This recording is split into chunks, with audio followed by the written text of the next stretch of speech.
God bless. Oh, good. The Comerics are there. Check, 1, 2, 3. Okay, good. Oh, hello. Okay. Let's see. Put it full screen. Oh, we got, okay. Where's our mic on? Oops. Why is it red? I don't know. Hey, that's what I forgot. Okay, I'm resuming. Okay. There we go. We have to try and remember Thank that. Okay. That now I know where to look. Okay, so it's right there on the thing. Okay. So in case somebody's just joining us, so we're talking about peace. Yeah. And so the thesis of this little book, Searching for and Maintaining Peace by Father Jacques Philippe, is really, how can I let Jesus act in me? Okay. How can I permit the grace of God to freely operate in my life? And that's the key question. And that's what he's talking about in this book. He doesn't do a whole, treatise on all of the ways to grow in our faith. I mean, that would take a lot more than a little skinny book that you can read in 2 hours. But how do I allow Jesus to act in me? And basically what he's saying is faith, just complete trust, and we've heard this from others, from saints and so on too, like this abandonment to God and confidence in him. I don't ever have to be fearful. I don't ever have to be all distraught and thinking, oh no, the sky is falling. That really the way that I can permit the grace of God to freely operate in my life is through faith. I would say the thesis of the book would be, if as I grow in faith, I will grow in peace. Okay, so let me just read a couple little quotes. Okay, so that at which we should aim is then not principally to impose a lot of things on ourselves, as good as they may seem with our own intelligence, according to our projects, etc. It's like I do these fix it up, I have to fix myself up projects. It doesn't work. Rather, we must try to discover the disposition of our soul, the profound attitude of our heart, and the spiritual conditions that permit God to act in us. It is only thus that we can bear fruit that will last. So this again is from like John 15, like the abide in me and I in you. And we really can't, that whole message of that section of John is saying, if I'm a branch of the vine, but I just kind of separate myself from the vine and I think that I can produce fruit, that's not going to happen. Like I have to be completely attached to the vine, and I have to just allow the phylum or the xylem to flow back and forth, but not, I guess it's something like, I don't know which one goes which way, but anyways, but yeah, I just need to be attached. Like that's my job, is just to remain attached to Jesus and let him do stuff. And again, that doesn't mean like I just sit and lay back and don't get out of bed or something and just, okay, zap me Jesus. But it does mean that I trust, that when I start feeling fear, I can even, lately I was just saying, like, again, we were saying that we like Latin mass, but so this is a little Latin phrase and it's just, Deo gratias, like, thanks be to God. It's basically what it, and Deo gratias. So it's just, but you could say thanks be to God, because I obviously even forgot exactly what it was. So, but thanks be to God, because like, let's say I'm, oh, well, who knows? Like we had COVID in September. And so, I could, at that time I could have said, oh no, this is disastrous. This is awful. This is the worst thing that could happen. And some people would, because some people are so like super, super, super afraid of COVID. In our minds, it was worse when we had the swine flu like 10 years ago, but nonetheless, it still can be very scary. So, but we could also say, Deo gratias. And in looking back, I can actually say that, but at the time it was hard. It would have been hard to say that, because Paul is actually healthier now after COVID than he was before, because he lost like 25 pounds and he's kept it off. And I don't know. And also, like we have I wouldn't recommend getting COVID for weight loss. No. And it's also then we have natural immunity, and I don't know, there's whatever. But I'm just saying that, like, even when we think something is really horrible and awful, oftentimes God is doing something good. Mhm. So, and so that's why I have confidence, although it wanes for sure. But I have confidence that all of these messes in the world, there's so much bad stuff happening, but I do believe, I know, I mean, God takes crosses, the crucifix, and he turns it into resurrection. So the bigger the mess, the more good he can bring. And I do believe that he's going to be bringing about, I just don't know when, if it's going to be a few months or if it's going to be a few decades, but he will bring good. He will bring a great revival. I do believe it. I do believe that the church will be strong again instead of a total mess. That's right. I do believe that people will understand again how important their relationship with God is and how important marriage and family is. I do. I think that people are being shaken up, and so we can say Deo gratias. We can say thanks be to God, and we can be at peace even when awful things are happening. Well, St. Paul tells us in Romans again, he says, God works together all things for good for those who love him and are called according to his purpose. So, I mean, he weaves together both the dark strands and the light strands to make a what's the word I'm looking for? A tapestry that will be beautiful. And really, there's a little poem about it. Yeah. My life is but a weaving between my God and me. We do not see the colors he worketh steadily. Sometimes he weaveth sorrow, and we in forget he sees the upper and I the underside. Anyways, yeah, it's a really beautiful, because we see all these knots and these messes and stuff. Right, because we're looking at the underside of the tapestry. But he sees the upper side, and he sees that he's weaving together something very beautiful in each of our lives. And so once we have his perspective and we look down, and we look at the tapestry, and we look at the tapestry of our life, we'll see how God wove together. Oh, that's cool that you did that. Yeah, the difficult things and the good things, the hard and the easy, to make something beautiful.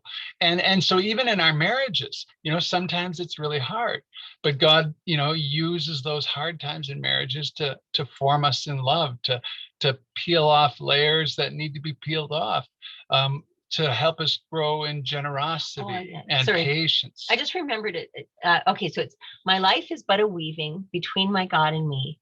I do not see the colors he worketh steadily. Sometimes he weaveth sorrow, and I in bitter pride forget he sees the upper and I the underside. I'm a tapestry woven by God alone. I'm a tapestry, and I can't remember the rest. Anyways, that's pretty good. Yeah, but it is beautiful when we think about it. Okay, so here it is. Somebody pulled it up. Oh, thank you. My life is but a weaving between my Lord and me. I cannot choose the colors. He worketh steadily. Oft times he weaveth sorrow, and I in foolish pride forget he sees the upper and I the underside. Not till the loom is silent. Sorry. Go ahead. I know I did choked up. Not till the loom is silent and the shuttles cease to fly, shall God unroll the canvas and explain the reason why. Keep going. The dark threads are as needful in the weaver's skillful hand. Now I'm going to get there. The dark threads are as needful in the weaver's skillful hand as the threads of gold and silver in the pattern he has planned. He knows, he loves, he cares. Nothing this truth can dim. He gives his very best to those who leave the choice with him. Yeah, it is. And the dark threads are as needful, right? They're very needful. And so all this darkness around, COVID and whatever is going on, totalitarianism. I mean, it really, in some places. Yeah. Well, yeah. I mean, and just, there's a lot of craziness going on in the governments. There's a lot of craziness going on in the church, in our economy. I mean, it's quite a mess. And sadly, there's just a lot of division between people too. And Satan is really fanning that fire. And I do think that God has allowed him. I mean, I suppose it's not popular to talk this way, but I do. This is a spiritual battle, and there is an evil, and there is good, and God is. We know that God has the ultimate victory. So, but it's like God has kind of granted him a bit longer leash than is normal, and he's taking full advantage. And so there's, we deserve worse because all of us really, I mean, apart from the goodness of God, apart from his mercy, we deserve death, because we've all sinned. And we deserve hell, but God in his mercy sent Jesus. And so, and he loves each one of us so much, even the people who we think are doing evil, he loves them so much. And so he's pursuing all of us, and we need to pray for those who we maybe see as enemies. And we need to see that sometimes we're our own enemy. And we need to just rely on the graces of God. And so again, this little book, what it's kind of saying is that, okay, well, how can I allow God, how can I allow him to act in me? How can I permit his grace to flow into me and flow through me and help me to even help other people? And so, so here's the thesis kind of, it's, if any of you ever get the book, it's on page 5. So he says, the essential truth that we wish to present and develop is the following: to permit the grace of God to act in us and to produce in us, with the cooperation, of course, of our will, our intelligence, and our capabilities, all those good works for which God prepared us beforehand so that we might lead our lives in the performance of good works. That's from Ephesians 2. Okay, so if we want that, it is of the greatest importance that we strive to acquire and maintain interior peace, the peace of our hearts. And that's a big calling. That's a high calling. That's a hard thing to do. At least I'm experiencing that it's hard. And I do believe that when we're in situations, I mean, I've never been in a situation quite like this. And well, none of us have been, because I mean, our society's kind of crazy, and there's so many things going on at so many levels right now that, I mean, obviously there's been division, there's been war, there's been catastrophe, there've been pandemics. So it's not like anything is brand new. It's just that, like, to have the whole world involved in this, and then, yeah, there's so many things. So it's affecting so many people's lives. Some people have died, some people are sick, some people are there's petrified. a lot of depression. There's a lot of depression. There's a lot of suicide. Yeah. There's a lot of job loss. There's a lot of scarcity. Well, now it looks like some scarcity even in the grocery stores. So, and we don't know what's coming. And we don't know, again, if it's going to be just like a few weeks or if it's going to be long-term. So how do we maintain peace in the midst? Plus then, and that's why we're doing this here, how do I do that? Then if there isn't even peace between us, like what do we do, right? So we need to, because it is easier when you're standing side by side, when there's two people who are on the same side and you're not like against each other. So we believe it's really important for us all to both protect our marriages and to, if we have to, fight for our marriages, and to recognize signs when something's wrong in our marriage. Like, we need to listen to our bodies sometimes, because sometimes we might kind of clench up or something. Okay, why did my body just clench? So we should ask ourselves that.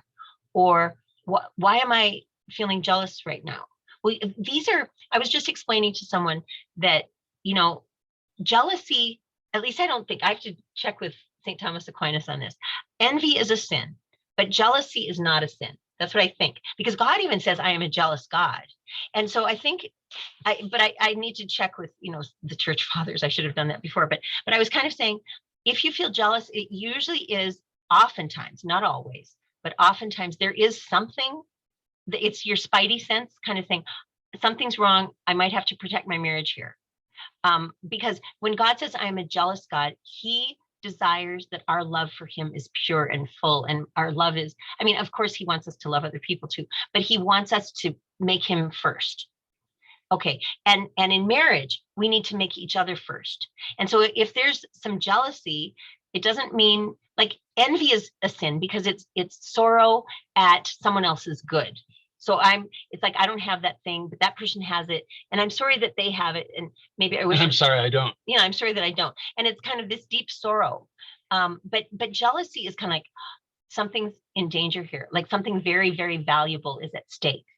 And it should be for the one. Mm-hmm. Like, in marriage, we say, basically we're saying in our vows, we're saying, I choose you and you alone for the rest of my life. And so if something is, you know, spidey senses are going or something, and there's some jealousy, it's not like, oh, you're such a sinful person because you're jealous. Well, no, it might just mean there is something going on and let's figure it out. Just like anger in and of itself is not a sin. Like it can be in pride, it's one of the 7 deadly sins. But if you have some righteous anger, because like, let's say one of your kids is being threatened or harmed, or someone who is being downtrodden, that's actually a good emotion. I mean, like Jesus was angry in the temple because these people were making his father's house into a den of thieves. So anger is in and of itself is not a sin, but it can certainly lead to sin. Yeah, it can become and sensitive. jealousy can certainly lead to sin. Yeah. So anyways, how did I get into all that? I don't know. Yeah, but sorry. that's okay. That's all good. Okay. Just wondering, want to hear a little bit from some of you. Before we keep going. Yeah, before we push on. How are you? What's the temperature like with respect to peace in your own lives or in your marriages? What challenges to peace have you experienced, or what has helped you to maintain peace? If anybody wants to say if anything. anybody wants to and say if you don't, we're a anything. small group, so yeah, just if you want to say anything.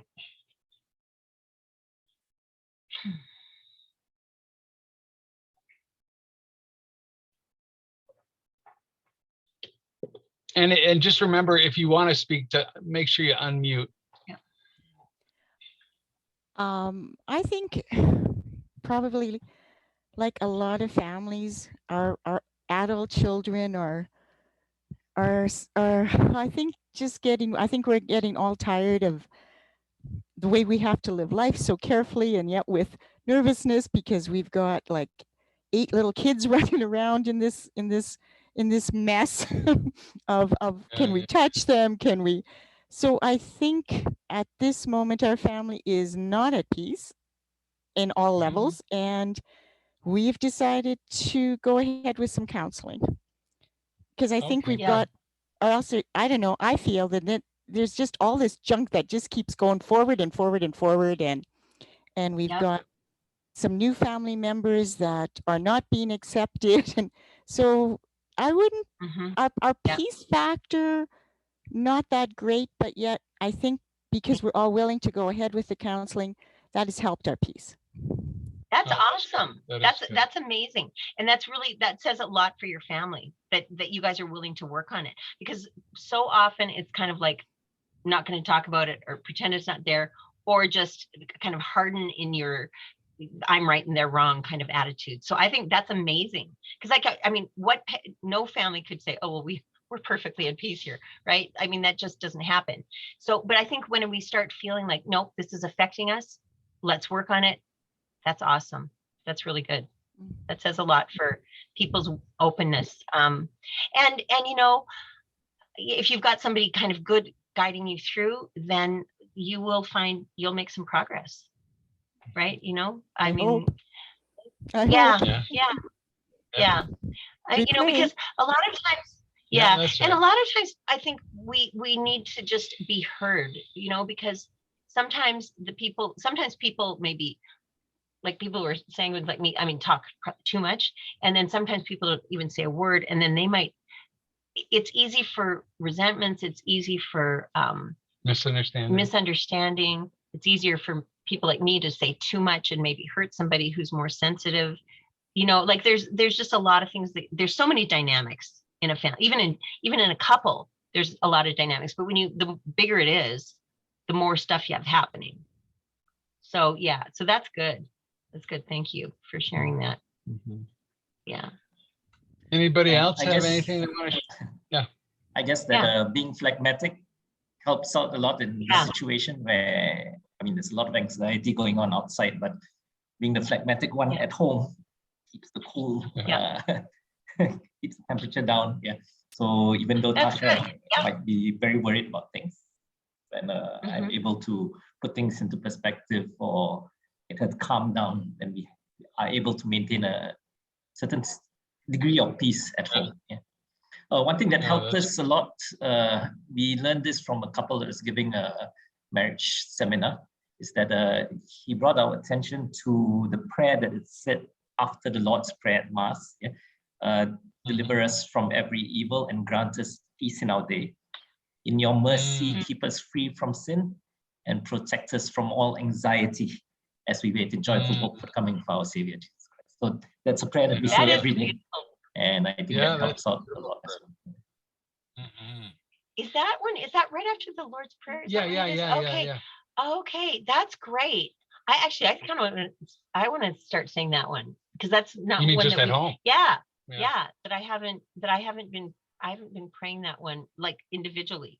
So yeah, that is a really beautiful prayer. And I think, like, free us from our sins. I mean, like, that's, I thought I've said this before in this group, but I come back to it because I think it's really important. When we were doing the summit this summer, the first priest that we had on was Father Bota. And the first thing that he said was, when we want to get in our marriage, the first thing that we need to do is we need to get rid of sin. To grow in intimacy. Yeah, if we want to grow in intimacy, the first thing we have to do is get rid of sin.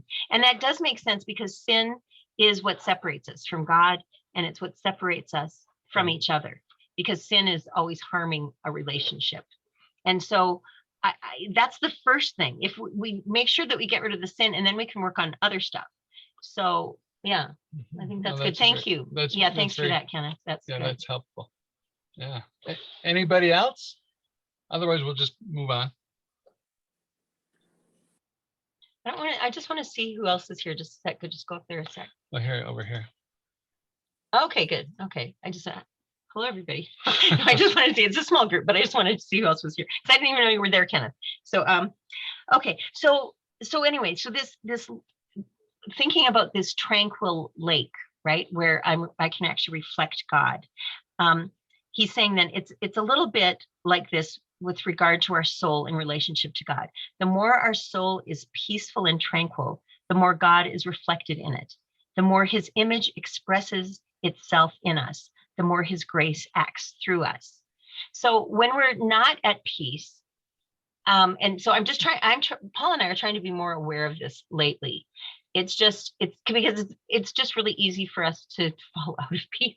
I mean, and we know that this is, like, he talks a little bit later, Father Jacques Philippe talks a little bit about how this is the spiritual warfare. This is Satan's trying to get us off balance. If you're just standing on one leg and somebody tries to knock you over, that's pretty easy to knock them over, but it's going to be a lot harder if they're standing and they're firm and they've got their legs spread a little bit and they're solid, right? It's hard. It's pretty hard to knock somebody over then. So but when we're, kind of up and down and all over the place and worried and a little frenzied, we're kind of, we're more susceptible. We're more susceptible. And then also God can communicate more into us and more through us. So it says, often we cause ourselves to become agitated and disturbed by trying to resolve everything by ourselves. That's me. When it would be more efficacious to remain peacefully before the gaze of God and to allow him to act and work in us with his wisdom and power, which are infinitely superior to ours. So again, kind of back to that tapestry, I'm just seeing all these knots and I'm thinking, oh, I have to undo that knot. Oh, look at that's a mess over there. And on the top side, God's looking down and he's going, okay, this is going all right. And maybe I'll direct over here a little bit, but I mean, like, when we trust that God really is the master weaver, that he's the one who, that we can't do anything good on our own. We can do a lot of bad stuff we can sin on our own, but we can't do true good. Like, only God acting in us can do true good. We might find ourselves unraveling the very thing that God is weaving, when we don't trust him and we try to take everything into our own hands. And then he makes a distinction here. He says, so our discussion is not an invitation to laziness and inaction. That's not what we're talking about. It is an invitation to act, even to act considerably sometimes, but under the impulse of the Holy Spirit, which is a gentle and peaceful spirit. and not in a spirit of disquietude, agitation, or excessive hurry, which is too often the case with us. Our zeal, even for God, is often badly illuminated. So the good that God does is done by God himself, almost without our being aware of it. It is necessary that we be more inactive than active. So yeah, that doesn't mean let's be lazy and lay on the bed, right? And just like do nothing and trust that God's going to do it. I mean, we act, but we're trusting. We're trying hard to be under the impulse of the Holy Spirit. Yeah. So I thought that was good. Okay. So yeah. So he talks then about peace and spiritual combat, and how, in Ephesians 6, is that the armor of God? Yeah. Put on the whole armor of God. Yeah, and that we don't really have to see other people as our enemies, but against the cosmic powers of this dark world and the spiritual forces of evil. Okay, so Ephesians 6:10-12.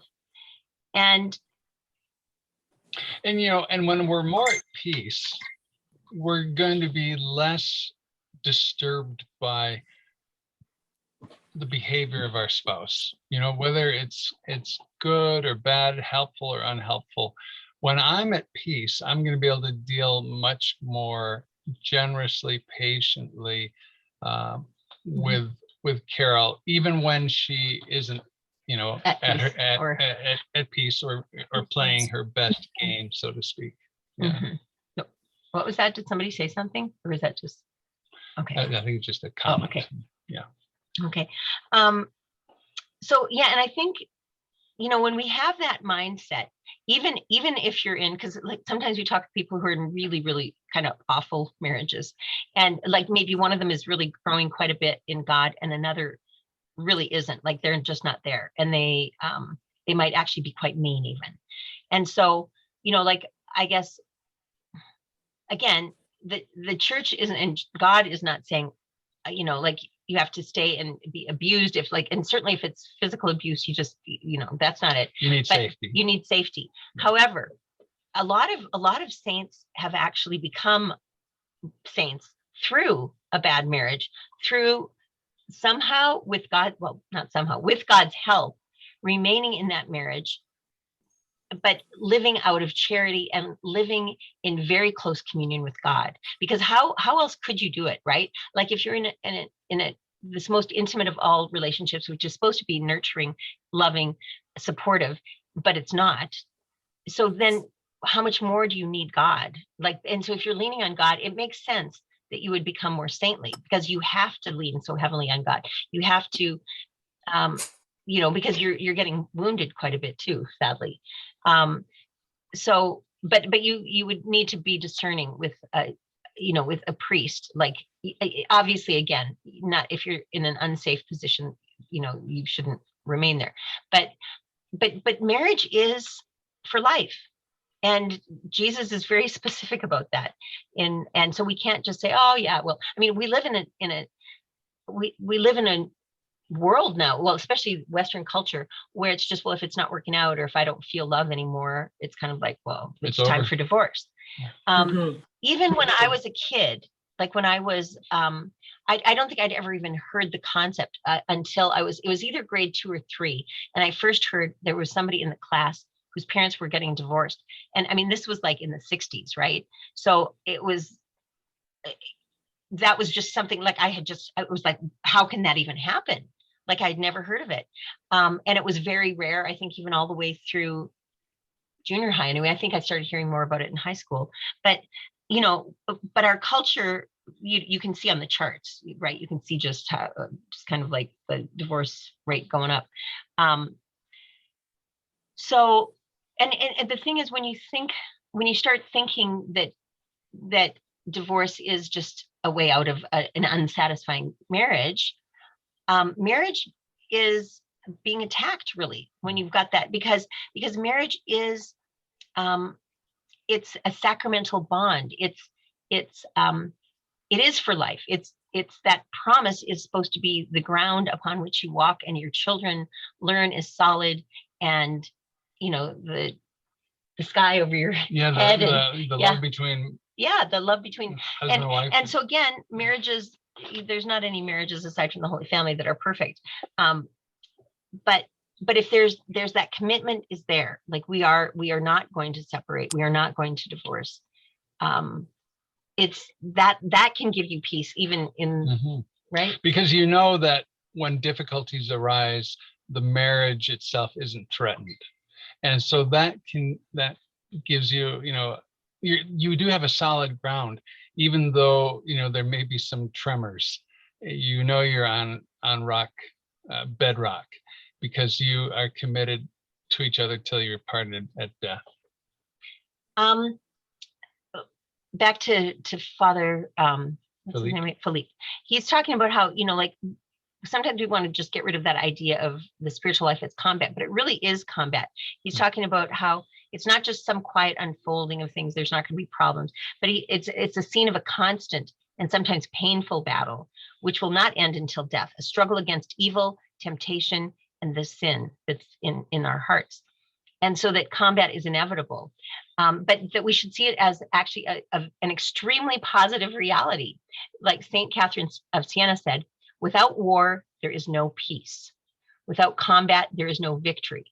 And this combat is, this isn't her anymore, and this combat is correctly viewed, the place of our purification, of our spiritual growth, where we learn to know ourselves in our weakness and to know God in his infinite mercy. So we shouldn't just wish away the combat and just say, oh, I don't want to be fighting anymore. No, that's what we're called to.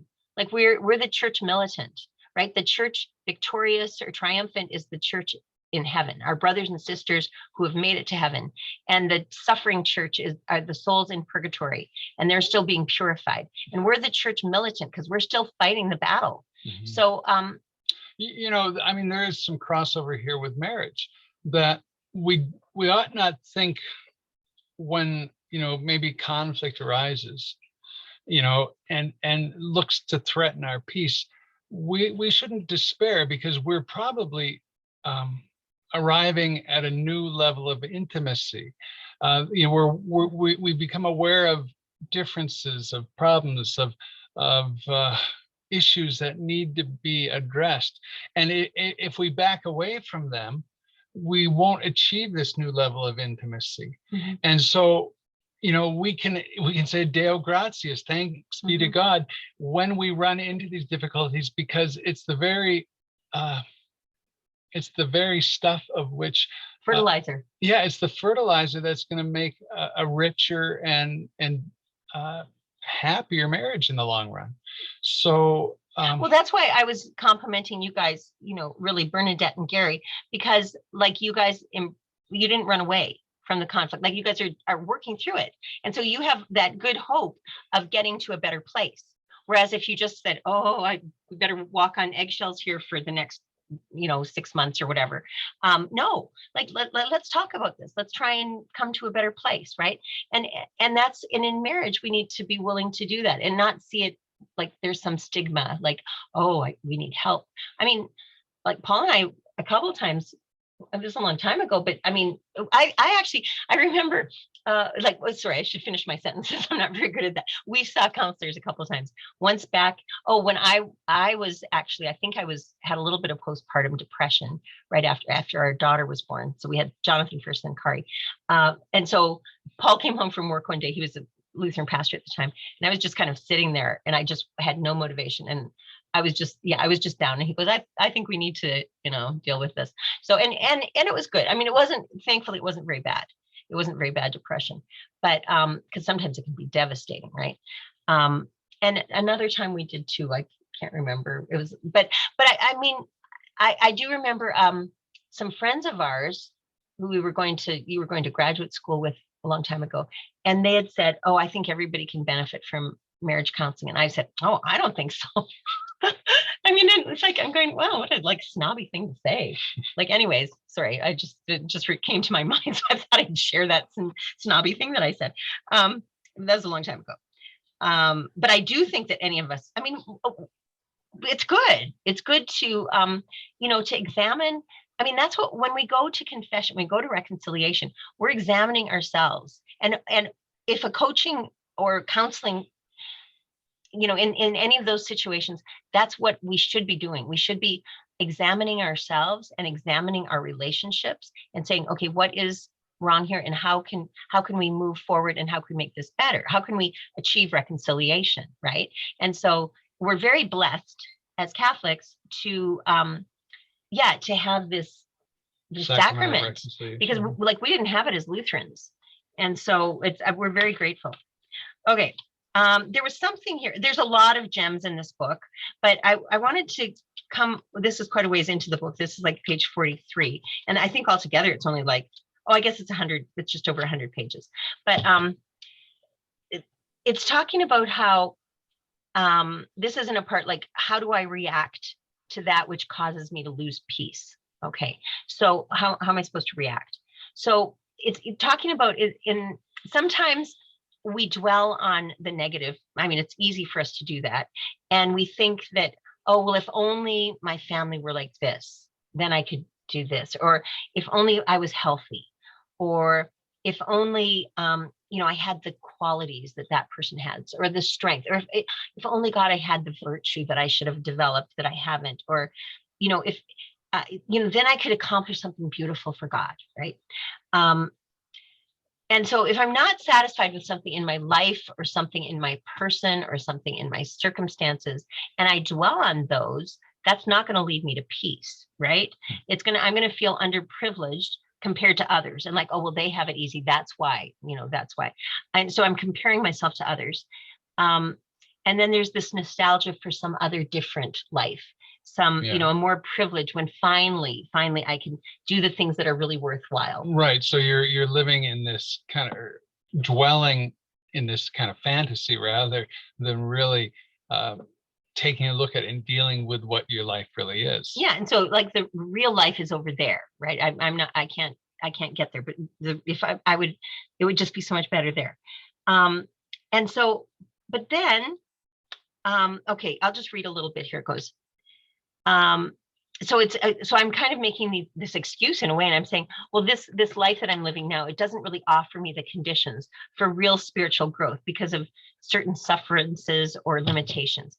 I'm concentrated on the negatives of my situation, on that which I lack in order to be happy. This renders me unhappy, envious, and discouraged, and I'm unable to go forward. The real life is elsewhere, I tell myself, and I simply forget to live. Oftentimes, it would take so little for everything to be different, and for me to progress with giant steps, a different outlook, a view of my situation, which is one of confidence and hope, based on the certitude that I will lack nothing. And then doors would open to me of unhoped for possibilities for spiritual growth. So I think that's really important, at least for me. Sometimes I'll drift into that.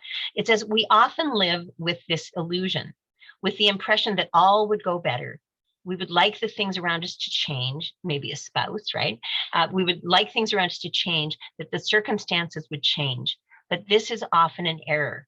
Because like a lot of times I've said, oh, if all this stuff in the world would just go away, all this COVID stuff and all this, vaccination mandates and all of the whatever, just fill in the blank, all this totalitarian activity and whatever, but it's saying here, but this is often an error. It is not the exterior circumstances that must change. It is above all our hearts that must change. They must be purified of their withdrawal into themselves, of their sadness, of their lack of hope. Okay, happy are the pure in heart, they shall see God, in Matthew 5:8. Happy are those whose hearts are purified by faith and hope, who bring to their lives a view animated by the certitude that beyond appearances to the contrary, God is present. God is present in my life now, in each of your lives now, in Paul's life now. In each of our marriages. In each of our marriages. God is present. Even beyond appearances to the contrary, God is present. I was talking with a friend today who's so discouraged, and very, very, very, very discouraged. And I was trying to get this message across. I should bring this book over to her. Anyways, I got into that then. So they're bringing to life a view animated by the certitude that beyond appearances to the contrary, God is present, providing for their essential needs, and that they lack nothing. If they have that faith, they will indeed see God. They will experience that presence of God, which will accompany them and guide them.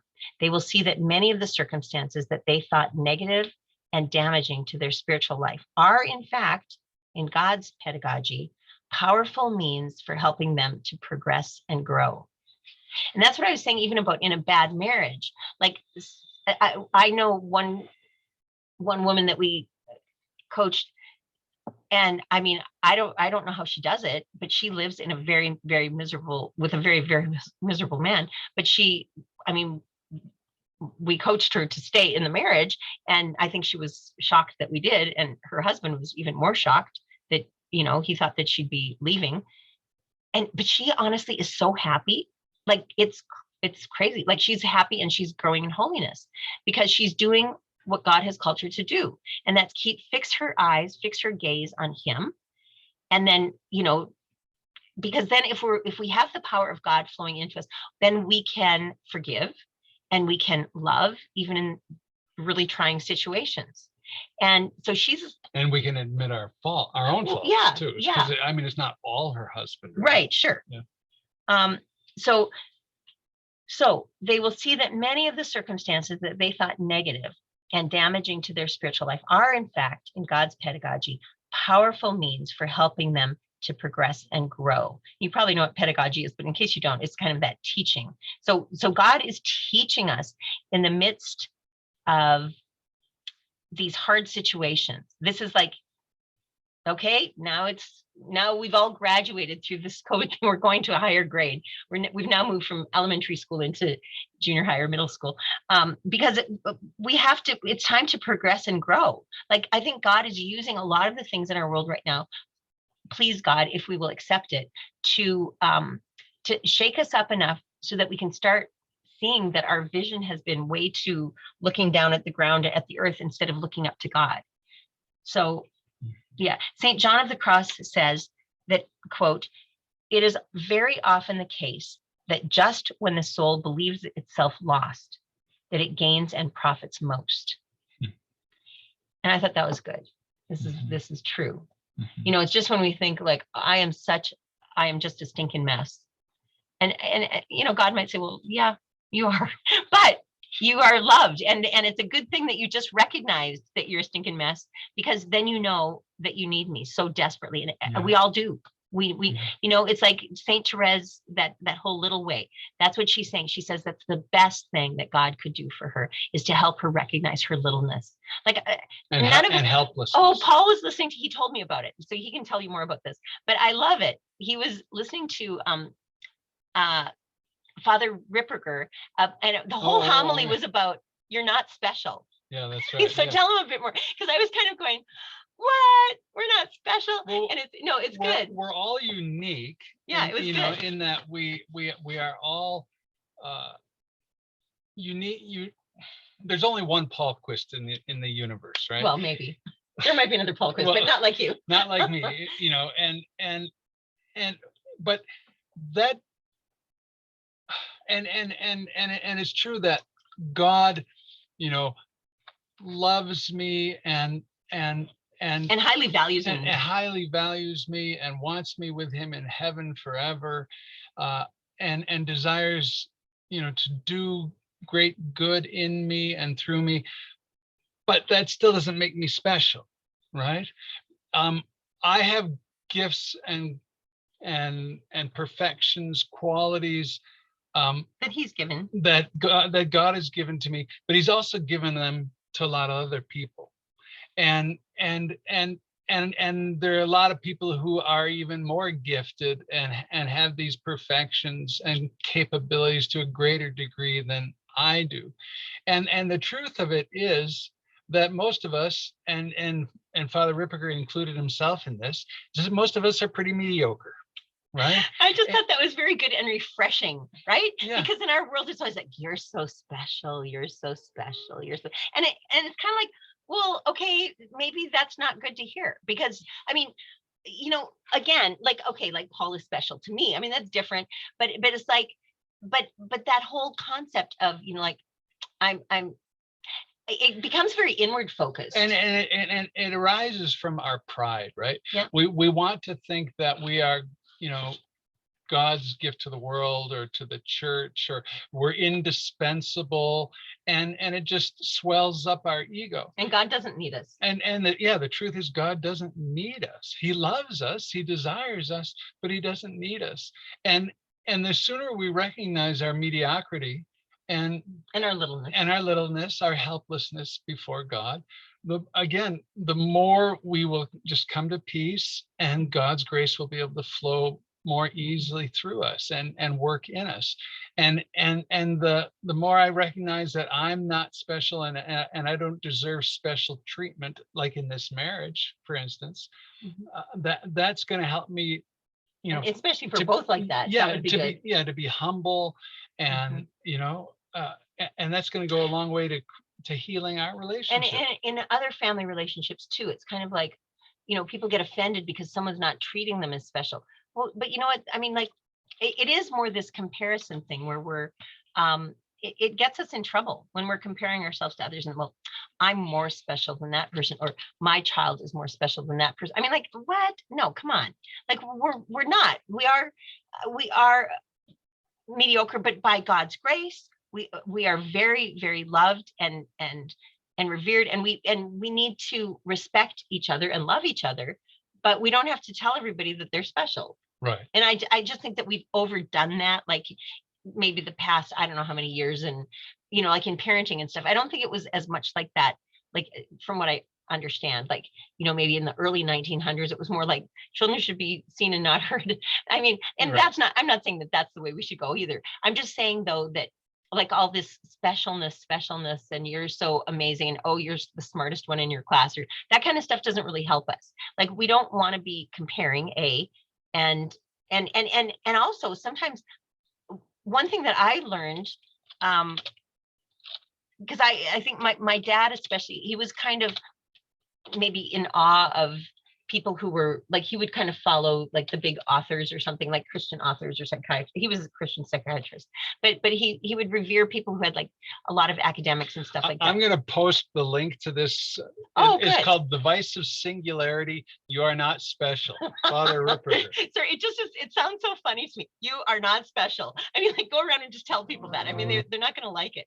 So I'm posting. I'm posting on the chat here the link to it. It just makes me laugh. Anyways, so I think, what was I saying about my dad? Oh yeah. And so I think that sometimes I would kind of think, oh, well, people who are really smart, or who are maybe famous and speak or write books or whatever, like they're really special. And then I worked in for 2 summers. It was before I met you. So it's like I was early 20s, 21, 22 or something. During the summers, I worked with 2 handicapped kids, just helping the mom, kind of a nanny type position. And both of these little ones couldn't talk, like they were very profoundly handicapped, and they had kind of spastic muscles. So we kind of try and help them bend their muscles and squeak little toys in their ears, just trying to stimulate them a bit. Then we had to feed them and everything. And I just thought, I learned more from those 2 kids who couldn't talk than I did from some of my college professors, because they were very innocent souls, and also it was like we'd squeak a little toy in their ear, and it was just like they looked into heaven. It was just like their faces. It was just beautiful. It was like a spiritual, like it was just really like Aubrey and Ryan. They were just really sweet kids. I mean, very profoundly handicapped, and they both died really young. But anyways, I guess we don't have to keep dwelling on you are not special. But I also posted another sermon. It's only like 13 minutes long, that I really enjoyed. I just listened to today, and it's a sermon on being helpless, and I think you'll really enjoy. We're doing all these countercultural things tonight. It's kind of like, you are in a battle. You are like, military is good.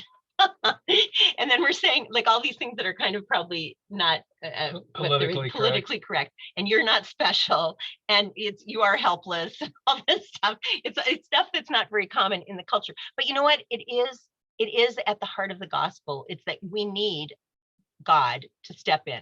We need Jesus. Like, we desperately need the work that Jesus did for us on the cross. I cannot climb a ladder up to heaven. Like, thankfully God came down, and would go on the cross for me, because that's the only way I was going to get rid of my sins, right? I can't do it on my own. So the gospel is very contrary to what we're hearing in our culture. And all of this stuff about, the big, racial division and all this stuff. And it's sad. It's really building division instead of building unity. So when we recognize I'm not special and I am kind of helpless and I really need God, I mean, that's levels the field, and we're all in the same boat. We're all in the same boat. Okay. So maybe we should take a little break again and see if anybody else has something to say. Yeah. Anything? It's It's 8 o'clock. Oh my goodness. Has anything that we've said sparked anything in anybody you'd like Kathy to has comment something. or question or? Yes, I've just been jotting down a number of things, just thinking of the last 35 Good. years of marriage and the journey. Yeah. One of the prayers that really helped me in the beginning was the serenity prayer. Grant me the serenity to accept the things I cannot change, the courage to change the things I can, and the wisdom to know the difference. So I think some of what you were talking about tonight is not changing the other person, but changing what we're doing, what we're saying or not saying. Prayer a lot helps me tons. I mean, I still mess up a lot with maybe not to say the things I shouldn't, to stay calm and then speak with it after I've prayed to my spouse or to a family member. It works constantly when I do that. And just on a couple of things, my husband and I have kind of joked around, well, we're so committed, we ought to be committed.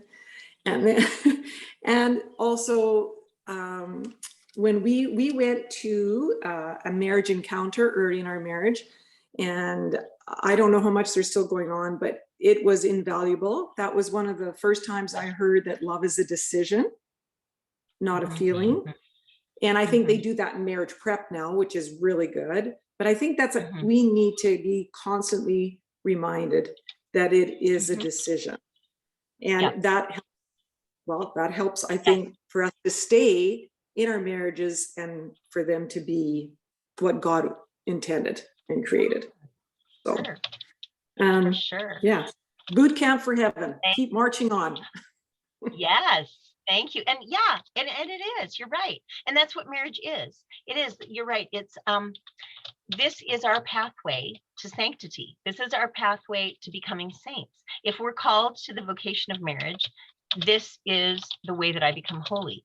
And in a sense, sometimes in a tougher marriage, you have even more opportunity, like this friend I was talking with, I was saying that to her. I said, I mean, wow, you can, I already see her as, she's definitely holier than I am. I mean, she prays a ton, and I mean, honestly, I think, I live with somebody who, Paul is very easy to live with. He's probably too easy to live with. I just sleep all the time.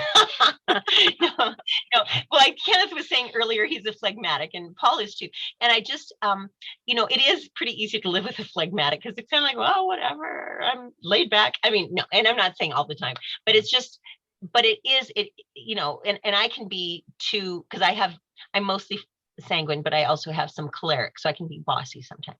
So I'll come up with a list, and Paul will go and do it, because he's fine with that. Sure. But if I was married to a choleric, it's like, are you kidding me? I give him a list, no. So it's like, so it depends on the combination even of temperaments sometimes, the background of people, how were they raised, how did they deal with anger in their family? There's so many variables, right?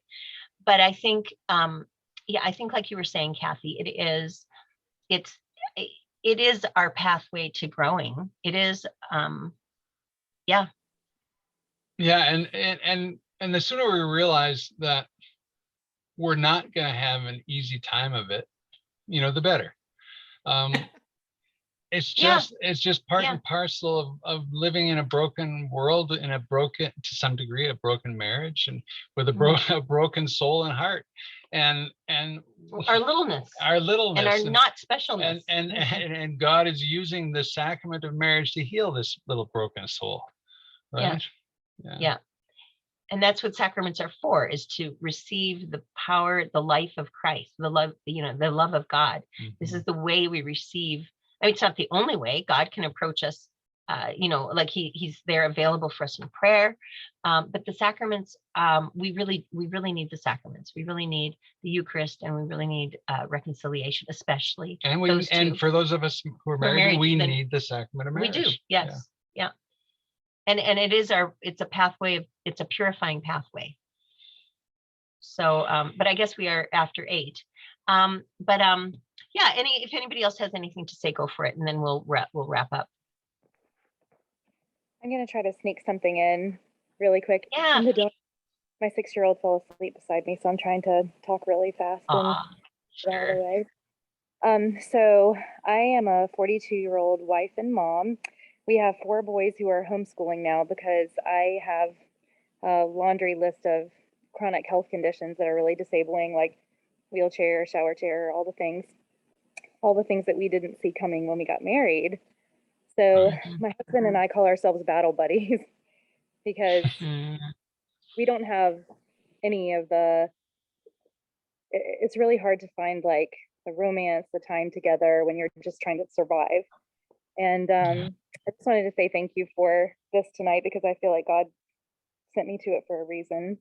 And all of it feels like, you said put on the armor of God. It feels like that ammunition that I need to kind of get to that next little part of the battle. I don't mean to be comparing it to a battle all the time, but it kind of feels like one.